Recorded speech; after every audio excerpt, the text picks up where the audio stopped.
ouvinte e espectador do programa Gente que Fala, muito boa tarde, seja bem-vindo. Eu sou o Mauro Friesman, 12:01 agora. Estamos no ar na Rádio Trianon, AM 740 de São Paulo e Rádio Universal, AM 810 de Santos. Você nos vê pelo Instagram e também pelo Facebook. Inscreva-se no nosso canal no YouTube, ouça os nossos podcasts disponíveis no nosso blog, é o gentequefala.com.br. E interaja com a gente a partir de agora pelo WhatsApp 973350038 e também pelas redes sociais, o Instagram e o Facebook, marcando a gente com a hashtag Programa Gente que Fala. Eu apresento a partir de agora os convidados desta edição do programa Gente que Fala, o secretário de Administração Penitenciária do Estado de São Paulo, Coronel Nivaldo César Restivo. Secretário Restivo, seja bem-vindo ao programa Gente que Fala. Obrigado por aceitar o nosso convite. Boa tarde, Mauro. Boa tarde a todos os nossos ouvintes. Agradeço a grande oportunidade que nos oferece de debater um tema importante, relevante, de interesse geral. Também com a gente nesta edição, o Coronel Henrique Pereira de Souza Neto, presidente da Fundação Professor Dr. Manuel Pedro Pimentel, a FUNAP. Seja bem-vindo, Coronel Henrique Neto, ao programa Gente que Fala. Boa tarde a todos. É uma satisfação muito grande poder estar com vocês aqui, a gente conversar sobre os temas de hoje. Então vamos lá ao nosso primeiro assunto, que eu vou destacar a partir de agora. O prefeito de São Paulo, Bruno Covas, sancionou hoje a lei que permite a antecipação dos feriados municipais de Corpus Christi e da Consciência Negra e cria um feriadão, começando amanhã, para tentar aumentar os índices de isolamento social aqui na capital. Há ainda a possibilidade do governo do estado antecipar o feriado de 9 de julho para a próxima segunda-feira. O prefeito e o governador vêm estudando, mas tentando evitar a possibilidade do lockdown na cidade. A Polícia Militar diz que seria preciso aumentar, talvez dobrar o efetivo para que pudesse vigiar as medidas mais restritivas de circulação. Secretário Nivaldo Restivo, eu queria, antes de entrar aqui no seu trabalho como secretário de Segurança, secretário de Administração Penitenciária, falar um pouquinho aqui da sua experiência na Polícia Militar. O senhor comandou a rota, comandou o COI, comandou também, me ajuda na memória aqui, o COI, o GAT e a rota, sim. Foi secretário, foi comandante-geral da Polícia Militar de São Paulo também. E o que diz aqui o final dessa nota fala a respeito justamente da Polícia Militar, que o trabalho talvez fosse dobrado com a questão do lockdown e o efetivo teria que sofrer aí algumas alterações para poder atuar num eventual lockdown. Com toda a sua experiência de comandamento na Polícia Militar, o que seria preciso hoje para a PM poder atuar num eventual lockdown? Pois bem, Mauro, eu penso que a melhor saída é a PM não precisar despender esforços nessas fiscalizações de aglomeração de pessoas, de cumprimento de normas restritivas. O ideal seria que a conscientização da população, por si só, ela fosse suficiente para manter as pessoas em casa, para evitar sair sem aquela necessidade premente, para que a Polícia Militar e os órgãos de segurança como um todo pudessem se dedicar à sua função precípua, que é de oferecer segurança à população, de dar um atendimento nas emergências. Esse seria o cenário ideal. E aí vai o nosso apelo, né, para que a população compreenda a importância de seguir as orientações técnicas de órgãos técnicos, órgãos de saúde, da ciência, de manter o isolamento, manter o afastamento, até para permitir que os órgãos de segurança, notadamente a Polícia Militar, tenham essa possibilidade de estar 100% disponível para atender a população numa emergência. Sim. Coronel Henrique Neto, quero aproveitar também a sua experiência, depois de 36 anos na Polícia Militar, atuando não só na capital, mas em inúmeros municípios paulistas. O que seria fundamental, a gente está falando de um feriadão, evidentemente, mas como existe ainda essa possibilidade do lockdown, o que seria fundamental para a Polícia Militar numa situação como essa para vigiar as medidas mais restritivas de circulação? Qual que é a sua avaliação? Eu acredito que nesse momento é um momento de entendimento, de tolerância, né? A Polícia Militar tem que agir de maneira a orientar o cidadão. E, acima de tudo, como o Coronel Nivaldo disse, é importante a colaboração da sociedade de uma maneira geral, né? Para se entender esse momento que nós vivemos. É um momento onde nós abrimos mão da nossa liberdade pela nossa saúde, pela saúde das pessoas que nós gostamos. Então, nós precisamos cooperar com todos, né? Da melhor maneira possível para que possamos passar por esse período, né? De uma maneira tranquila. Secretário Restivo, eu vou ler aqui uma nota. O enfrentamento ao novo coronavírus tem sido tema de um debate constante na Secretaria da Administração Penitenciária e nas unidades prisionais do Estado de São Paulo. Os profissionais da saúde conversam diariamente com os servidores para alinhar as ações de prevenção durante a rotina do trabalho. Como é que é essa transversalidade, né, para que a Secretaria da Administração Penitenciária converse com a Secretaria da Saúde, o secretário José Henrique Germann? É tudo muito novo, né? Claro que existem trabalhos que são conjuntos entre secretarias e é preciso ter esse entrelaçamento, mas nesse momento de coronavírus isso é mais do que fundamental. Verdade, Mauro. Embora cada secretaria, cada pasta tenha a sua atividade muito bem definida, naturalmente que existe a transversalidade entre as pastas, porque uma depende das circunstâncias, de normas das outras. Nesse momento de grave crise na saúde pública, a Secretaria da Saúde ganha um papel, um protagonismo maior, até por ter que direcionar as ações do governo como um todo e da população. Então, a interlocução que a Secretaria da Administração Penitenciária tem com a Secretaria da Saúde sofreu um incremento muito grande, porque as nossas ações elas são pautadas sempre por orientações técnicas, orientações de especialistas, orientações que buscam as melhores práticas no mundo, não é invenção daquilo que se pratica aqui em São Paulo. Foi feito um estudo, feito um estudo diário, permanente, daquilo que de melhor se faz fora para trazer dentro das suas particularidades ao nosso Estado. Então, a Secretaria da Administração Penitenciária segue fielmente aquilo que os órgãos de saúde pregam para o eficaz enfrentamento da pandemia aqui no Estado de São Paulo.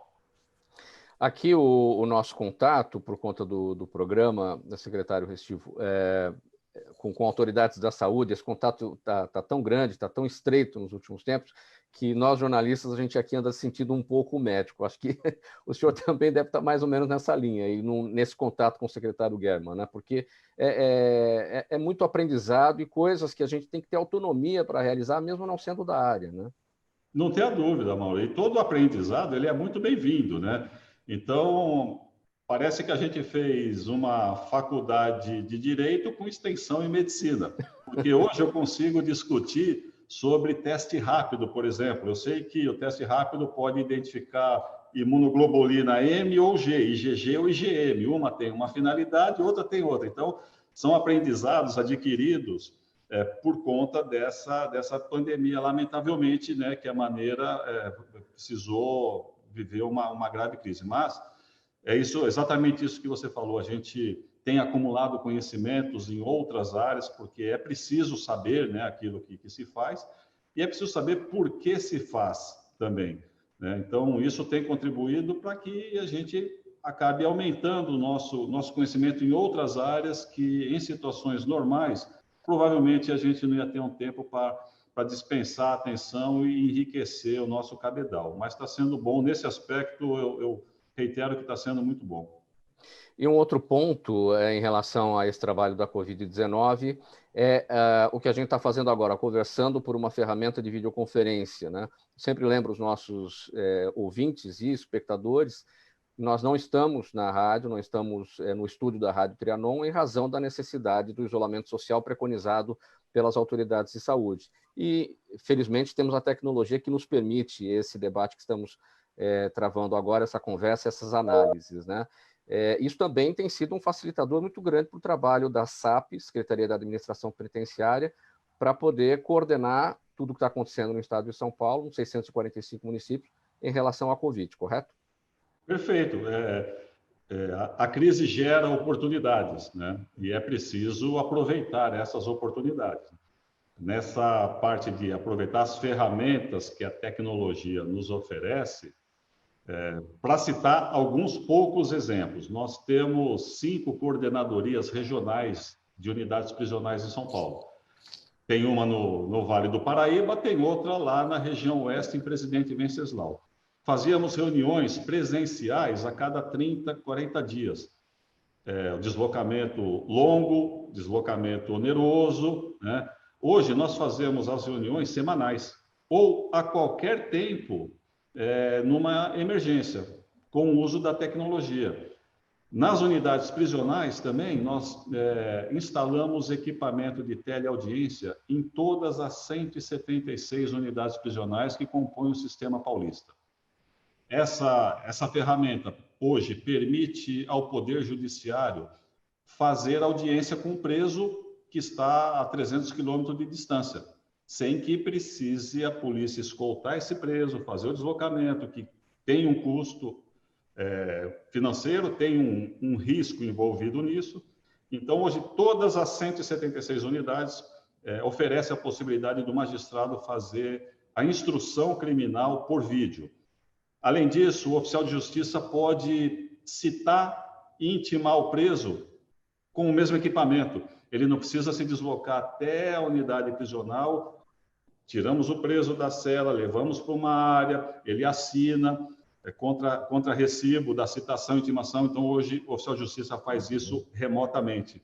Temos entendimento com a Ordem dos Advogados do Brasil, desde o dia 14, a OAB tem a possibilidade dos seus advogados fazerem o atendimento remoto do preso na unidade prisional. E a Defensoria Pública também pediu a utilização dessa ferramenta. Então, você veja que num curto espaço de tempo, nós facilitamos a vida da administração pública, com economia nos deslocamentos dos gestores para a reunião presencial, nós economizamos ao Poder Judiciário, minimizamos riscos de deslocamento, economizamos na escolta. Então, são benefícios que se aplicam exclusivamente com a implementação de uma única ferramenta. Então, esse é um legado que a gente pretende solidificar aqui no sistema prisional paulista para modernizar o sistema, que é uma das bandeiras também do governo.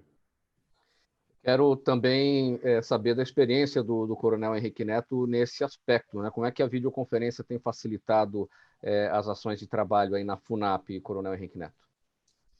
Olha, nós temos trabalhado com videoconferência, né, com os nossos escritórios regionais e nossos grupos de trabalho hoje que estão espalhados pelo Estado. É importante dizer que a Fundação ela atua junto da Secretaria, né, em praticamente o Estado todo. Então, eu tenho gerentes regionais na região Oeste, na Noroeste, na região Central, no Vale, na área metropolitana. E, nesse momento, para que nós possamos coordenar essa produção de máscaras descartáveis que está sendo feita em todas essas regiões, né, nós precisamos ter essa ferramenta. Essa ferramenta ela não vai embora, não. Ela é uma ferramenta que deve permanecer, acredito eu, na administração pública, né, como uma mudança de comportamento nosso, né? Aquelas reuniões que iam fazer presenciais, isso criou uma agilidade, de uma maneira geral, para a administração. Acredito também que muitas outras coisas vão melhorar. O home office está funcionando bem também, né? O fato de nós termos funcionários aí com um pouquinho mais de idade aí, que precisam, né, permanecer em casa, ali, isolados, tá, daqueles grupos vulneráveis, né? Esses funcionários têm trabalhado bem com as ferramentas de videoconferência, home office. Isso tem ajudado bastante a gente. Vai ser uma grande mudança, né? Uma modernidade, né? Como você bem disse aí há poucos minutos atrás. Secretário Nivaldo Restivo, qual que é a situação da Covid-19 dentro das unidades prisionais administradas pela Secretaria de Administração Penitenciária? Quais são os números? Bom, Mauro, inicialmente, eu quero dizer que reputamos como eficientes medidas restritivas que adotamos, né, que tem por finalidade fazer esse enfrentamento, né? Como eu disse, a saída temporária dos presos do regime semiaberto foram suspensas logo no início, né, da pandemia. O preso que saía para o trabalho externo e para o estudo, hoje ele não sai mais. As visitas foram suspensas. Então, algumas medidas adotadas, todas elas com a mesma finalidade de fazer o isolamento da população carcerária do mundo externo. Paralelo a isso, as medidas de higienização ambiental, aquelas medidas de profilaxia corporal, tão veementemente pregadas aí pelos órgãos técnicos, somadas às medidas de restrição e isolamento, nós entendemos que elas surtiram um efeito. E por que eu digo isso? Porque hoje nós temos problemas de infecção dentro das unidades prisionais. Mas esse problema ele seria muito pior não fossem as medidas que o governo do estado de São Paulo adotou para fazer o enfrentamento. E eu cito um exemplo clássico, né? Nós tivemos o primeiro preso confirmado com a infecção no sistema paulista 48 dias depois que o primeiro caso foi confirmado aqui em São Paulo. Isso, naturalmente, indica que as medidas adotadas no sistema penitenciário retardaram a chegada do vírus no interior das unidades prisionais. Mas não foi possível manter essa blindagem pelas próprias características da pandemia. Uma pandemia mundial, difícil contenção, né? E hoje nós temos casos de presos que foram infectados e que evoluíram a óbito, a situação de saúde, e temos, lamentavelmente, também servidores que contraíram a doença e que vieram a óbito. Nós tivemos 10 servidores, perdemos 10 importantes vidas no sistema penitenciário paulista. E dos custodiados, nós temos 13 que também foram infeccionados, foram tratados, mas acabaram não resistindo e evoluíram a óbito. É um sistema grande, né, Mauro? Porque a gente está falando de mais de 220 mil presos, que representa 1/3 da população carcerária do Brasil. O Brasil é o terceiro país com a maior população carcerária do mundo. E São Paulo é 1/3 do Brasil. Então, nós estamos falando de números grandiosos. Eu sei que se não fossem as medidas que o governo do estado de São Paulo, que o governador Dória mandou que implantássemos, se não fizéssemos isso, o problema seria de uma gravidade muito maior. E essas medidas implementadas, elas são mantidas, né? Então, profilaxia permanente do ambiente, oferecimento de EPI, equipamento de proteção individual aos nossos servidores. Nós vamos oferecer, já fizemos dentro das unidades, mais de 80 mil máscaras reutilizáveis e distribuímos aos presos. Essa semana, todos os 222 mil presos, todos os 35 mil servidores da Secretaria receberão suas máscaras reutilizáveis. Não que isso tenha acontecido agora, viu, Mauro? É bom que se diga que a gente já fez a distribuição anterior, mas esse é um reforço da iniciativa privada, dos órgãos federais, de instituições que têm contribuído, né, com a doação de equipamentos. Cada servidor vai receber 5 unidades da máscara reutilizável, cada preso vai receber 3 unidades dessas máscaras, mais uma medida adicional que se somam às outras já adotadas para a gente fazer a contenção da expansão dessa enfermidade dentro do sistema penitenciário paulista. Como é que os presos estão entendendo essa realidade da Covid, secretário? E como é que há palestras nos presídios, profissionais de saúde levam informação para dentro, ou eles acabam sabendo por outras vias, pelas visitas, pelos familiares? Como é que isso acontece? Não, na verdade, hoje o preso tem a consciência da gravidade do problema que estamos enfrentando.